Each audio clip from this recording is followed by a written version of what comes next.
3, 2, 1, 0. The main characters, Black and Schofield, who are British soldiers. Well, the interesting fact, guys, these two characters are played by Dan Charles Chapman and also George McKay, who apparently both played in the Game of Thrones series. Black, who was sleeping, received a message from the sergeant to immediately go to headquarters. Because Black did not know what was waiting there, he invited Schofield to accompany him. On the way to headquarters, Black and Schofield were guided by Sergeant Sanders. Out of curiosity, Black here began to ask about the details of the war, and also he asked why they did not come home before Christmas as promised by their superiors. But unfortunately, Sanders answered with the same confusion and told Black to stay alert. Before entering the main headquarters, Sanders also told Black and Schofield to tidy themselves up before meeting the general. Well, when he had entered, guys, you might be surprised after seeing who played this general. Yes, he is Colinford. You may know Collins acting as Galahar in the Kingsman film. Next, Aaron Moore began to provide preparation for the mission that Black and Schofield would undertake. But before that, she had a chance to ask about Black's brother, who was also on the battlefield, specifically in the 2nd Battalion. Aaron Moore continued by saying that the two of them had to deliver an important message to the battalion led by Colonel Mackenzie. The message they were delivering turned out to contain an order to halt the attack on Germany. This was because the German army's retreat was only a ploy to attack them. Unfortunately, they had to deliver the message through very dangerous German territory. When asked why only the two of them were delivering the message, Aaron Moore replied that the fewer soldiers involved, the more effective it would be. Black himself was chosen by General Aaron Moore because he was good at reading maps, while Schofield was only invited by Black. He was really unlucky, guys, here. And yes, this annoyed Schofield because he didn't want to be involved in this dangerous task. He even tried to convince Black that the task they were doing was high risk, especially when they had to face German soldiers. Schofield also argued that 9 miles was not a short distance to walk. But unfortunately, Black remained stubborn and focused on his brother's fate. Before they could actually leave British territory, they had to ask permission from Lieutenant Leslie, who was on the front lines. Leslie didn't believe the Germans were retreating, but could only advise Black and Schofield on how to avoid German attacks. Furthermore, Leslie also gave the two soldiers a flare gun. The hope was that Black and Schofield would fire it to signal the Germans' complete retreat and abandonment of their base. From the moment they climbed, you could see the dead horse covered in flies, a sign that war would only leave death. The two soldiers began to walk along the wire fence, wary of enemy attacks. One unfortunate incident occurred when Scoville injured his hand while opening the door to one of his comrades. The horror continued as bodies began to appear in the trenches, swarmed by rats. After that, they also encountered more bodies in the hollow of a large explosion. This entire journey was shown in one uncut scene, which certainly made us truly feel the horror and fear they felt. When they arrived at the German base, they were lucky not to find any German soldiers there, and as a result, Black and Schofield were able to pass through the area without any burden. However, it wouldn't be war without unexpected events, which this time occurred inside the enemy bunker. Just like other base areas, the bunker they were exploring seemed deserted and dark. The loneliness was shattered when they found a rat that turned out to have fallen into a bomb trap designed by the Germans.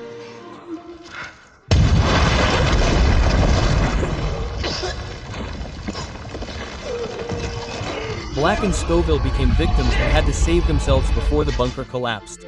The debris that fell on Schofield worried Black, and fortunately, they managed to get out safely. And here, still with a twinkle in his eye, Scoville began to blame Black for the incident that almost took his life. Schofield once again complained about why he had to be invited by Black. But Black didn't know what to answer. But what can you do, guys? They were already halfway there. Finally, they reconciled and continued their journey. After that, the journey continued. They saw a house that looked unoccupied.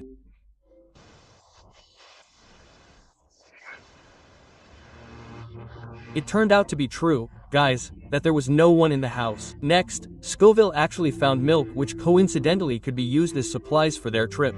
Suddenly, guys, one of the enemy planes crashed almost on them. It turned out to be an enemy plane. But because of Black and Scoville's high sense of humanity, they decided to help the pilot.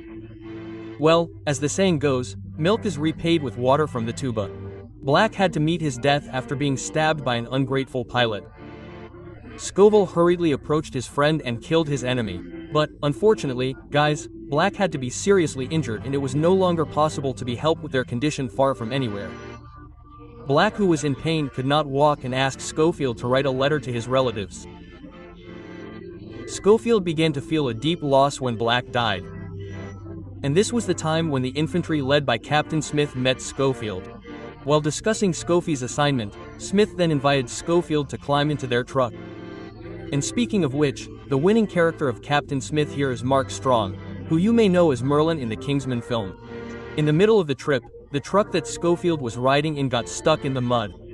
And this made Scofie desperate until he asked the other passengers to push the truck with him. "Please, I have to go now. Please." In this scene, you will see the very strong tenacity of a soldier, especially one who is going through a period of grief. After a while, however, Schofield decided to separate because he felt he was running out of time. Not long after Scoville separated from the truck, Scofie had to face the enemy and was involved in a firefight. Bullet after bullet flew and finally made Schofield fall down the stairs until he fainted. Schofield's fainting lasted a very long time, guys, to be precise, until nightfall. Schofield woke up and immediately walked outside only to see a flash of flare illuminating the ruins. It turned out, guys, the flare was fired by German soldiers who were trying to find the enemy. After several times almost being caught, Schofield finally managed to enter the house of a French woman. Slowly, Schofield began to show his good intentions to the woman and they began to talk even though they didn't really understand each other. Because time continued to pass, Schofield had no choice but to continue his journey again. After leaving the house, Scoville nearly died from being chased and shot at, forcing him to jump into a river to save himself. The river carried Scoville to an unfamiliar area, and exhausted, he began to explore the land. Step by step, he finally arrived at a group of soldiers who were none other than the 2nd Devon. One of the soldiers even said that the first attack had been launched by Colonel Mackenzie. Upon hearing this, Scoville was shocked and began to run because he knew he had to immediately convey a message to cancel the attack. Hurriedly, Scoville began to walk along a path filled with gunfire and explosions. He even had to ask several questions and also fell a lot to find where Colonel Mackenzie was.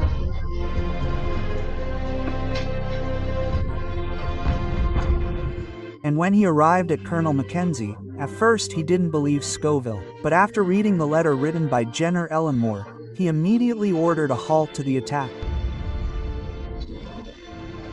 And at this moment, it could be said that Black and Scoville's task was successful, although it left many casualties, including Black's. Scoville's journey was almost over, and he only had to find Black's brother, who was in the battalion. With all his efforts, Scoville finally managed to meet Brother Black while bringing sad news about his brother. It was very quick. "I'm sorry." Just like at the beginning of the film, Scoville also walked again and rested in the grass. But this time he had to experience sorrow and horror throughout his journey.